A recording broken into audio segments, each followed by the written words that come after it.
إن الحمد لله نحمده ونستعين ونستغفره ونؤمن به نتوكل عليه ونعوذ بالله من شرور أنفسنا ومن سيئات أعمالنا من يهده الله فلا مضل له ومن يضلل فلا هادي أما بعد فقد قال الله تعالى في القرآن المجيد بعد أعوذ بالله من الشيطان الرجيم لقد كان في قصصهم عبرة لأولي الألباب. Today I'm going to just share a few points on the importance of studying history. I may have discussed this before, but it's an important reminder. I believe this is a big gap in our Islamic studies curriculum today. Now, when we study Islam, alhamdulillah, in our community we have a very strong Islamic studies program, right? A lot of our youth, they grow up with fiqh, they grow up with aqidah, they grow up with some tafsir, some hadith, and alhamdulillah they learn the seerah and perhaps the stories of the prophets and the Khulafa ar-Rashidin. All of this is good. It's not a critique of all of that, it's just an idea of how it can be even better. I believe one of the biggest gaps we have in our curriculum today is that our history is confined to the first generation. When we study the prophets, we study the seerah of Rasulullah sallallahu alaihi wasallam, and maybe we study the biographies of the Sahaba, the Khulafa ar-Rashidin and some of the other Sahaba. And of course it makes sense that we prioritize this because these are our role models, this is the best of generations, this is the most important part of our history. But I would like us to take it a step further and to introduce into our curriculums a holistic study of the history of the Muslim world. Because we have 1,400 years worth of stories to study. 1,400 years worth of history to study. And to limit it to only 30 or 40 years is an injustice to everything the Muslims have been through and everything the Muslims have accomplished over a 1,400 year period. So I would say there are two ways in which how we study Islamic history needs to improve. The first way is that we need to study all of it, at least on an overview level. Yes, 1,400 years is too much for everybody to know everything, right?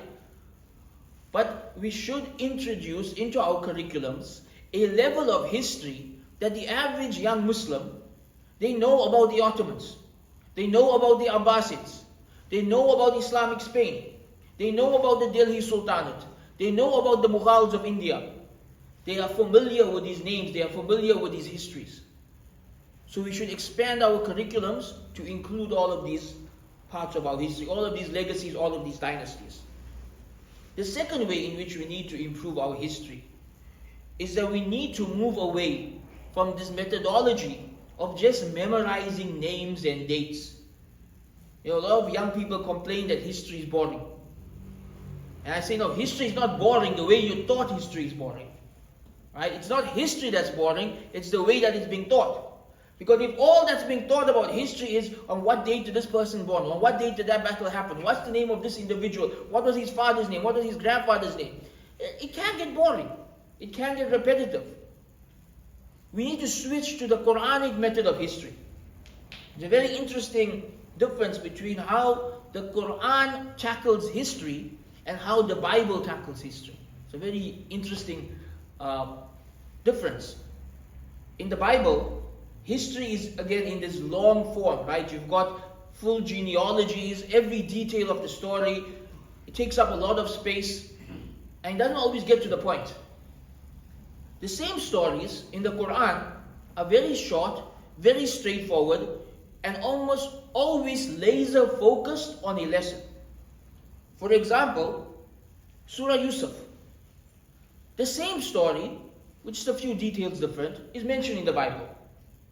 But in the Quran, in Surah Yusuf, the story is concise, it's to the point, and every verse you can extract lessons from it. Every single bit of information mentioned, you can extract 10 or 20 lessons from it, maybe more. And how does the surah end? The surah ends by teaching us how to study history. The surah ends with the verse, لَقَدْ كَانَ فِي قَصَصِهِمْ إِبْرَةٌ لِأُولِي الْأَلْبَابِ. In these stories are lessons for those who use their brains, for those who think. Allah subhanahu wa ta'ala tells us the greatest of stories. And He ends the story by saying, do you know what's the point of these stories? The point of these stories, the point of history, the point of knowing about the people that came before you is to take lessons, is to extract lessons from it. And this is why I strongly advise that we change the way we approach history, the way we teach history, the way we study history. In schools, in madrasas, in universities, in our private halakas, we need to evolve the system of teaching history. It needs to go beyond just memorizing the names of people. It needs to focus on what is the ibrah, what is the lesson. Because there's a common phrase, right? That those who don't learn from history are doomed to repeat it. That's the majority of people. Majority of people do not learn lessons from history. And so we see history repeating itself over and over and over again. You are supposed to learn from history. So what happened to those before you doesn't happen to you. That you can evolve, you can build upon the experiences of those who came before you.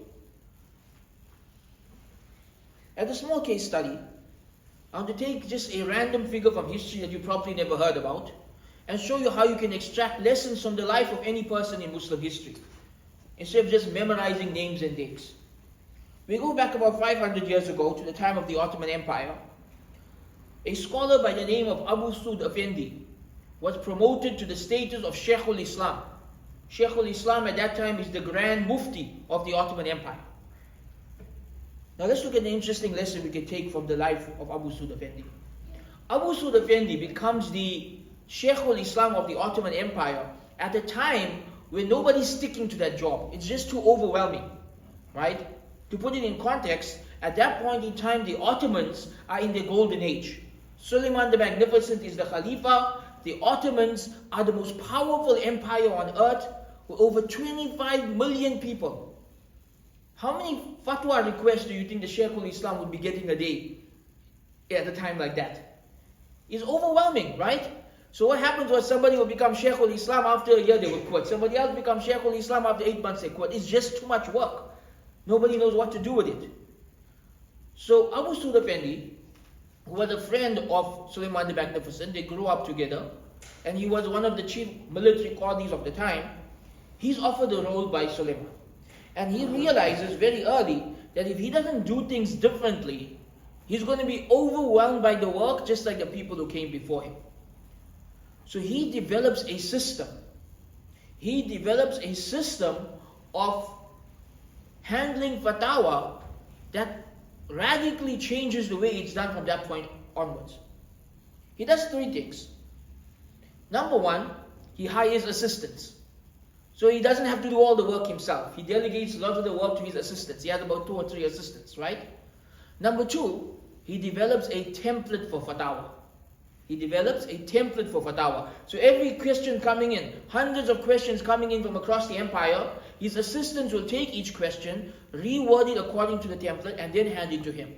And the way the templates were designed, he will only have to give a 1-word answer or a 1-sentence answer. So you just have to write halal or haram or yes or no or valid or invalid, saving him a lot of time. So every day his assistants would go to work. They would get all of these thousands of pages worth of fatwa questions from all across the empire. They would reword it in the simplest way possible, hand it over to him, and he just has to reply with a single word. And because he had mastered because he had mastered Turkish, Arabic, and Persian, he was able to answer fatwas in all 3 questions, which were the 3 main, all 3 languages, which were the 3 main languages of the empire at the time.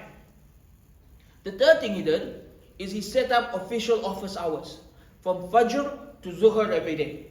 So people know if they want their fatwas answered, the Shaykh al-Islam's in his office from Fajr to Zuhr every day. So between these 3 things, he develops a template for the fatwa. He hires assistants and delegates part of the work to them. And number 3, he sets official office hours. Through this, he becomes so efficient at answering fatwa that his record was 1,414 fatwa per day. Right? He reached a point where he was able to reply to 1,414 fatwa per day. And he ends up staying in that position for 25 years. At the time when people were quitting after 1 or 2 years.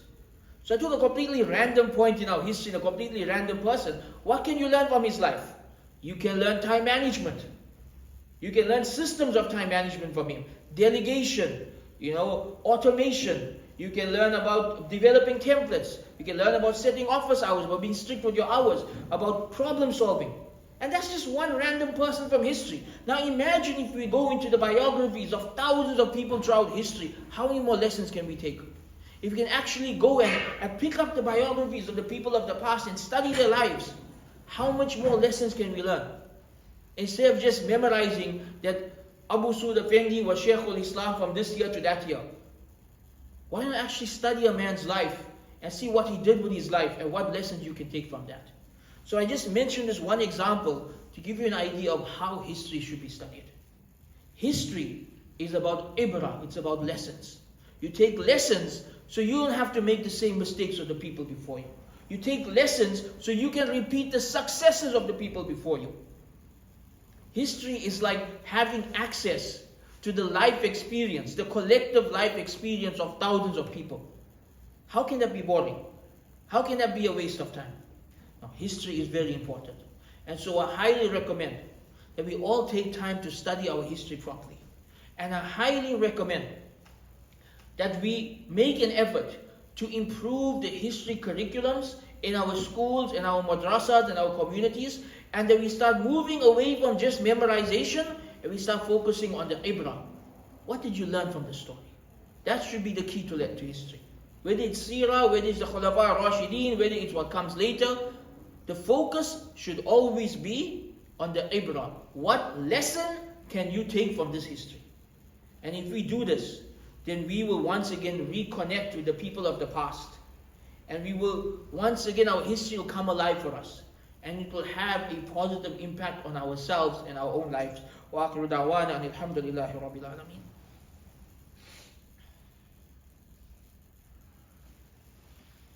الحمد لله وحده والصلاة والسلام على من لا نبي بعد أما بعد فإن أصدق الحديث كتاب الله وخير الهدي هدي محمد صلى الله عليه وسلم وشر الأمور محدثاتها وكل محدثة بدعة وكل بدعة ضلالة وكل ضلالة في النار.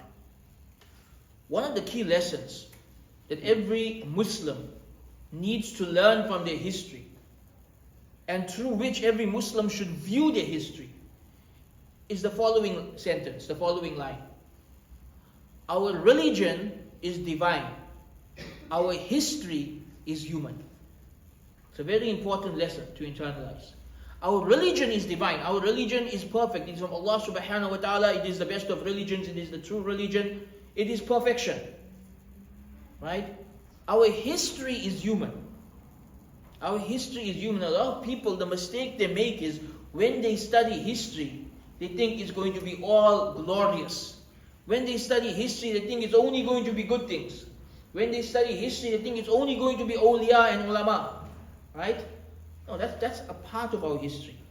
The reality is, the majority of Muslims who lived over the past 1,400 years were average. They were good Muslims, they were bad Muslims, they were average Muslims. Right? And everything in between. There's this idea that everybody was pious until the fall of the Ottoman Empire, or that everything was perfect until the fall of the Ottoman Empire. This is a myth. This is a myth that comes from only studying the first 30 years of history and not studying anything afterwards. And what happens is when people go into history with this myth, they are depressed and disillusioned by the actual history. Now I remember the first time I taught Islamic history at the university about 15 years ago. I remember the students told me they're getting depressed. I asked them, what do you mean getting depressed? We're learning about Karbala, and we're learning about the massacres, and these tyrannical kings, and people fighting each other for power, and this is depressing. I thought it was going to be stories of the awliya. I thought it was going to be, all the good things that Muslims did. But no, history is ups and downs. History has its ups and downs. Yes, we have Salahuddin, but before that we have the Crusaders. right? Yes, we have the battle of Ain Jalut, but before that we have the Mongols. It's up and down, up and down. That's how history is. There's a lot of good, there's a lot of bad. And sometimes the people who did good also did bad. Because they were human beings, they were complex people. They weren't these awliya that we think the people of history were. And you know what? This is actually good for us. It's actually good for us because when we have this misunderstanding that the history of Islam is just full of pious people, you know what that does to our mindset? It creates this defeatist mindset. Many of us have this idea that, oh, I can't be like the people of the past. You know, they lived in a different time. I can't be pious like them. Right? This is the mindset we get. Like, oh, I can't be pious like them. They lived in a different time. It was easier back then. And this is because we don't understand history. We think it was easier back then. We think it was easier throughout history and only our generation has it hard. But when you study history, you learn every generation has their trials. Every generation has their problems. Every generation has their ups and downs. Every generation has bad things that happen that they have to be patient with, that we can relate to and take lessons from. Even go back to the best of generations. We believe that the time of the Khulafa al-Rashidin was the golden age of Islam in terms of piety. Right? That was the best. That was the pinnacle of what Islam can produce. The time of Abu Bakr and Umar and Uthman and Ali. That was the best. Was it a perfect time? Was it a time free from trials and problems? No. Abu Bakr had to fight a war against armies of apostates, armies of murtads.